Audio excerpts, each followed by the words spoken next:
Hello, I'm the Game Professor, and welcome to a Games as Lit 101 review roundup, where I talk about some of the games I've been playing lately and what I think of them. Today we've got a recent AAA Star Wars game that I'm excited to talk about, as well as two classics that I finally caught up on, and an indie game that I don't know if it's old enough to be a classic, but I sure took my time on this one for some reason. So, let's get to it. Jedi Fallen Order. Completed main content. Star Wars has been an important part of my life ever since little 7-year-old Samuel was blown away by A New Hope. I didn't pick up Fallen Order on day one, but after getting out of Rise of Skywalker, I decided I needed some kind of halfway decent Star Wars content in my life and went ahead and nabbed it. Happy to say it scratched that itch well, if imperfectly. The game takes place in the years following Order 66 and follows a former Padawan named Cal as he gets wrapped up in a quest to find a list of Force-sensitive children before the Empire does. The game is... well, it's absolutely a Star Wars game, but in many ways it doesn't feel like it, and I'd honestly say that's mostly to the game's credit. On a gameplay level, the game is kind of a weird mishmash of different things. The combat is very Dark Souls... well, you know what, no, it's actually more like Sekiro. That's still not exact, but it feels like a better comparison. The world design is what's clearly inspired by Dark Souls. The traversal feels more like Uncharted or Prince of Persia. The leveling system is very much a From Software thing, but the items and collectibles are almost entirely cosmetic, making it feel more like a feature in a multiplayer game that doesn't want to alter the balance by changing stats. This game is... a lot of things. And that's not necessarily bad. In some ways it actually feels kind of refreshing. It reminds me of PS2 games like Beyond Good and Evil or the Jack games, where they would try and be a lot of different things at once and succeed to varying extents. I'm into it. The question, as always, is how well it manages to pull off this mixture. I honestly don't have much to say about the combat. It feels nice, it's difficult in a satisfying but generally not frustrating sort of way. It works well. The new abilities and upgrades the player unlocks over time help shift the way you play and allow for more powerful and effective combat, and the Force powers are, well, fairly typical, push and pull and slow and things like that, but they're integrated well. I will say the sort of methodical, careful, Souls-ish combat style feels a little weird from a property with stuff like this.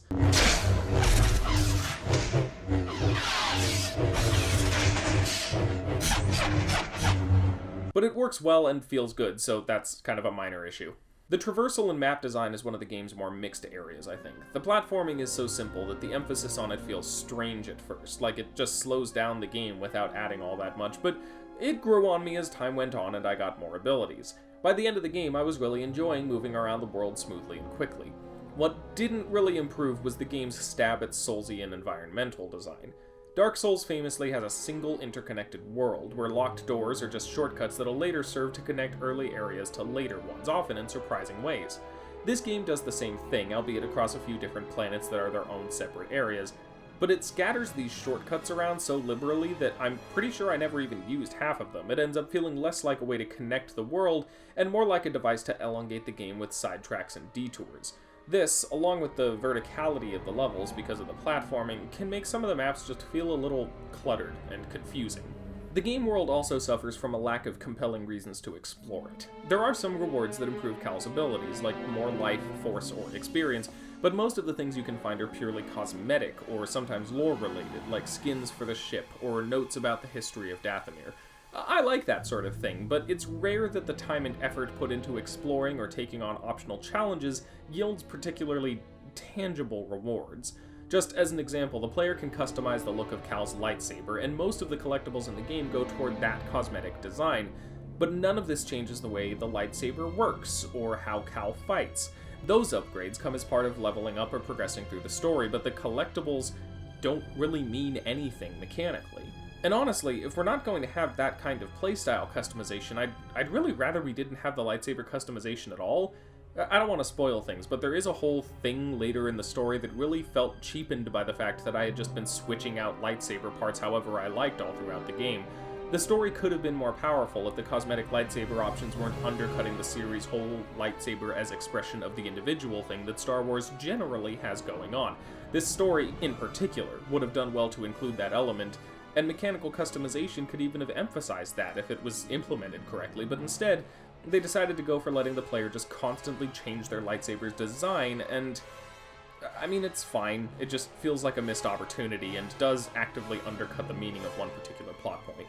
But overall, the story is actually one of the things I appreciate most about the game. Despite not being incredibly impressive overall, it's just nice to see something that's absolutely Star Wars, but also feels like it's not ripped wholesale from the movies. It feels like its own thing, like it's taking the Star Wars game in something of a different direction, but it also still carries the weight and significance of the mantle. Overall, I appreciate the way it uses Star Wars music, iconography, and canon to inform its meaning and events without overusing it for nostalgia. Mostly. It's not perfect at that last bit, but it's way better than most, all things considered. Aaron Signal did a good video on this subject if you want to hear more. Overall, I liked Fallen Order a lot, but it also feels like it didn't quite manage to be the best version of what it chose to be. That doesn't make it bad, just a little conspicuous in its imperfections. I'm giving it a B and a recommendation for anyone who's been itching for a good Star Wars game. Wait, okay, I forgot about BD1. This perfect little cupcake gets an A+++++, 12 out of 10, play this game no matter what, just for this angel. Anyway, on to some of the indie games I played. The Beginner's Guide. Completed main content, which might be all content. It's a pretty short and simple game. I don't know why I didn't play The Beginner's Guide until now, honestly. I knew it was short, I knew it was by one of the creators of the Stanley Parable, which I enjoyed and even put a lot of work into a complex analysis that YouTube eventually messed up by getting rid of annotations. Maybe check it out anyway though, not gonna lie, I'm pretty proud of that one. Anyway, I've owned The Beginner's Guide for a good while now. I don't even remember when I bought it, some Steam sale a while ago I guess, it's been in my library for ages. But it's only recently that I sat down with nothing but a laptop, no internet, and a bunch of mostly uninterrupted time and said, I'm gonna play this. This is going to be a weird review. It's hard for me to really express my thoughts on this game. I related to it a lot. I don't know why it took me so long to play it, but I don't think it would have resonated with me like it did if I had played it back when it first released, or maybe even a year ago. But playing it now, it felt personal. I mean, it always feels personal. It's basically the game's creator taking you through his experience of another person's personal, never-released game projects, but it felt like it was diving into my own creative and analytical process as it did so. At least to a point, because, not to spoil things with any specificity, but at some point, it's less about this person's personal game creations and more about what they meant to the narrator and what his response to them says about him, and I don't know if I relate less after this point or more, because I'm not entirely sure what I think this game is about, if I'm being honest, and it's hard to really discuss it without giving more information than I think you should go into it with. Maybe I'll try to make a video on it later, I don't know. I have a lot of thinking to do on this one. What I'm left with for now, between my own need to process this and the spoiler-free format of this video, is just my own personal response. And I don't think that's gonna reach any neat, concrete conclusions. I know it made me feel incredibly introspective, and made me consider elements of my own creativity and my life, but then it turned things around on me and made me doubt the entire critical process that led me to those considerations. It was a deeply personal experience that I think I'll need to play a few more times to truly digest, and even then, I don't know that I'll ever feel completely confident and sure of exactly what this game said to me. Only that it spoke, and what I thought in response. And a big part of the story of the last few years of my life has been learning to be okay with that kind of thing, you know? With considering my own responses and actions even without a bigger, more absolute context to interpret or direct them. Not to get too personal here, but I mean, that's what this game is. It's an uncomfortably invasive journey that, at least for me, went so deep into someone else's life and mind and process that I felt like I was going into my own. I don't know what grade to give that. I just know I'll be thinking about it for a while to come, and I'd say it's worth your time too. Consider this a recommendation with a question mark for a grade, I guess. So for now, let's talk about some of the classic games I've finally been getting around to playing.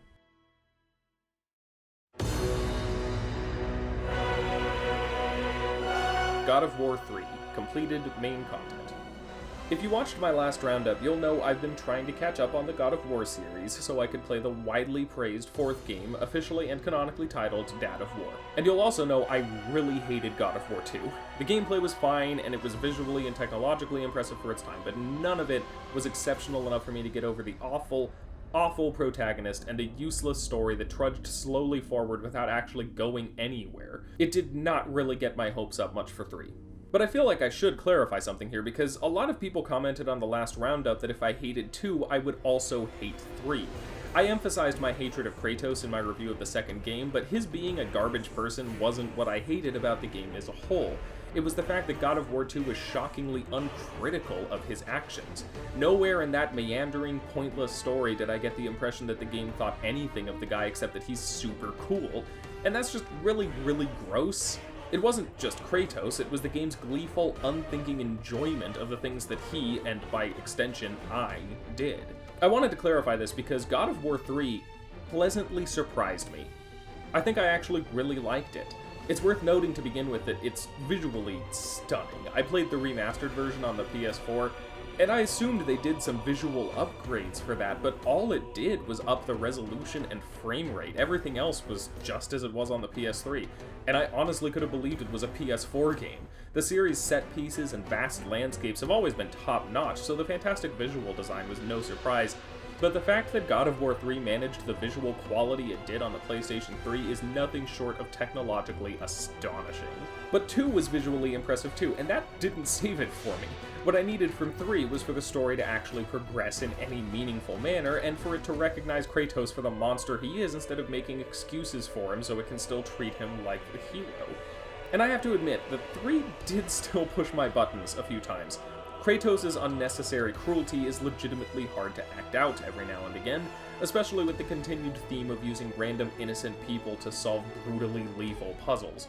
One instance combined that kind of needless brutality with sexualization in a way that made me particularly uncomfortable, and I can honestly say I could have done without that bit.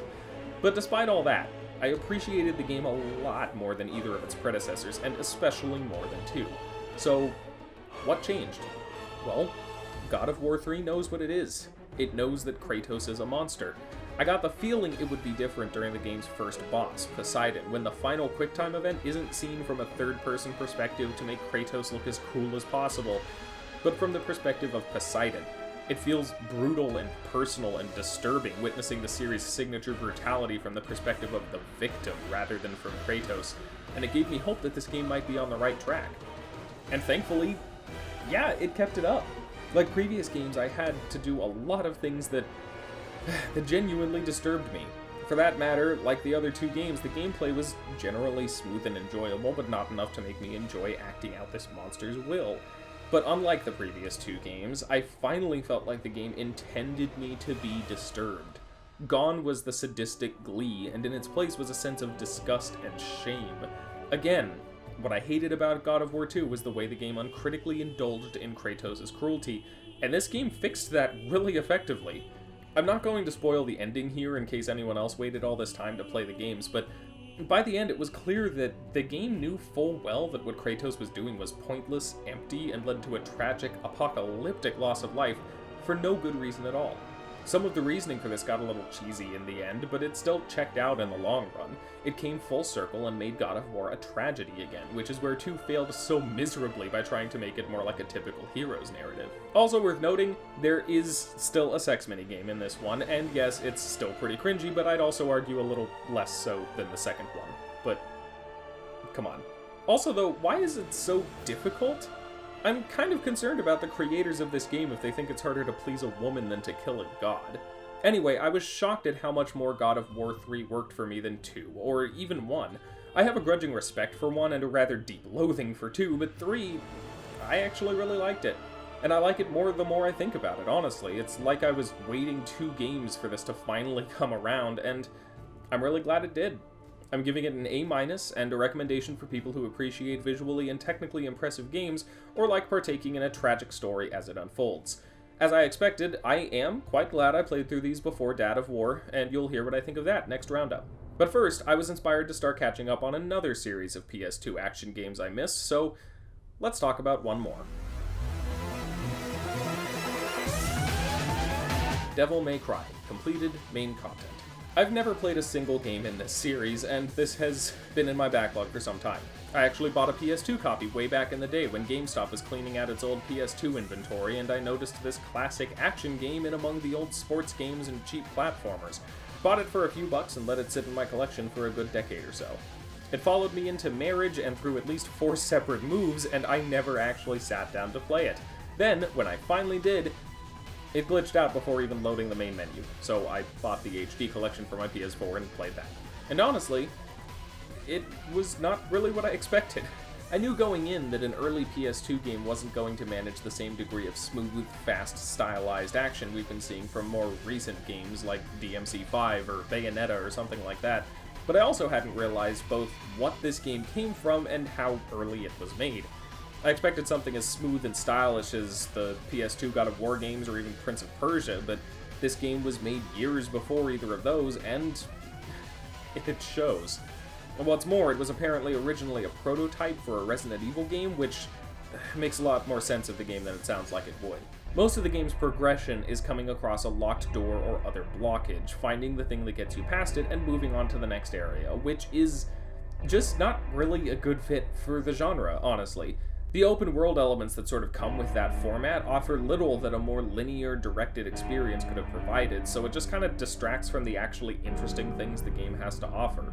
Knowing it was a Resident Evil prototype does explain why that element is there, but it doesn't make it any better as a design decision.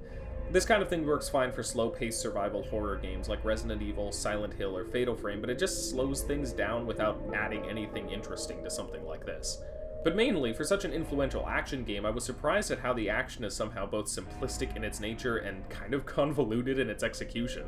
There's a single attack button, a few weapons the player unlocks over the course of the game, and a number of guns that offer ranged options. Even just the balancing of ranged convenience with martial power is a time-tested and interesting dynamic for action games, and one that I figure probably owes itself to this game to one degree or another.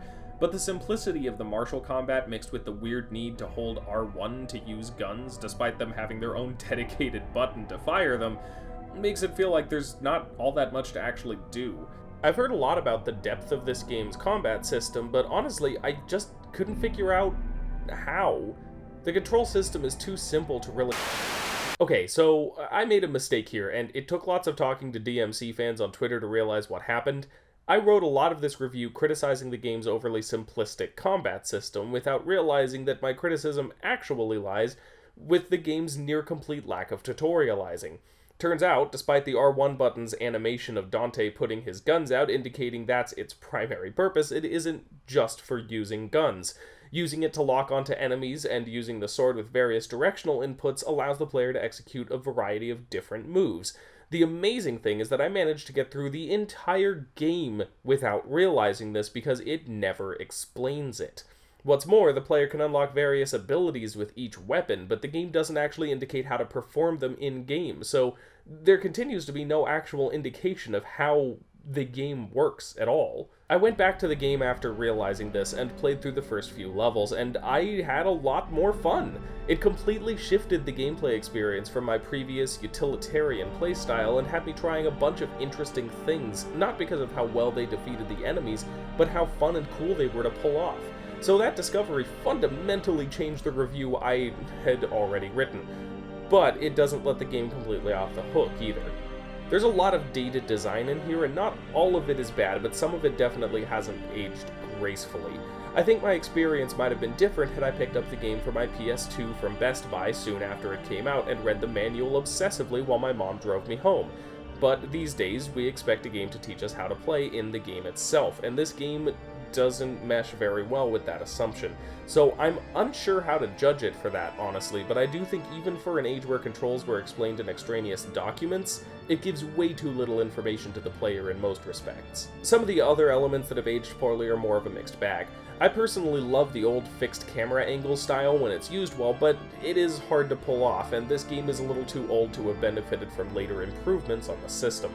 There are also some first-person underwater sections that can just get launched right into the sun. They are the absolute worst.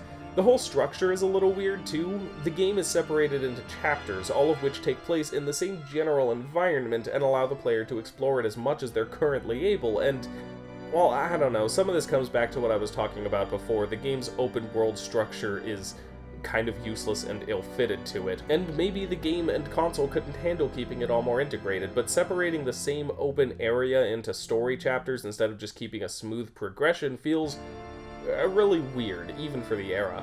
It's a strange experience trying to review this game nearly 2 decades after it was made, because honestly, it hasn't aged well in a lot of respects. This being my first time playing it, that's enough of a difficulty in and of itself. Do I give my best estimation of how the game functions for its time, or take into account the design lessons we've learned since then and judge it based on that? But the deceptive depth of the battle system makes it even more complicated, since it feels like a lot of the positive feelings for this game are paired with decades of playing it and figuring out its systems, and that's not an experience I can speak to after a single playthrough nearly 2 decades after its release. So all I can really do is offer my perspective as someone who somehow managed to wait on this one for 19 years. And my first experience was, well, maybe the word is skippable. Not without merit, but also not super worthwhile overall. But I get the feeling if I'd played through the whole thing with more knowledge of the combat basics, it would have been a lot more enjoyable.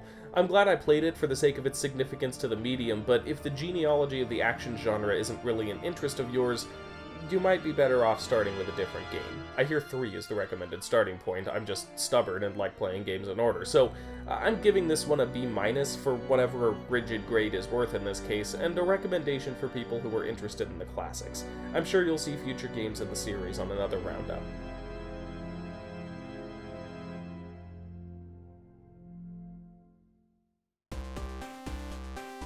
Thanks for watching another review Roundup. You know the drill. If you liked it, like, subscribe, Patreon link in the description, all that stuff. I've got a really big analysis project on the way for this spring, so keep an eye out for updates here and on Twitter, and I will see you all next time.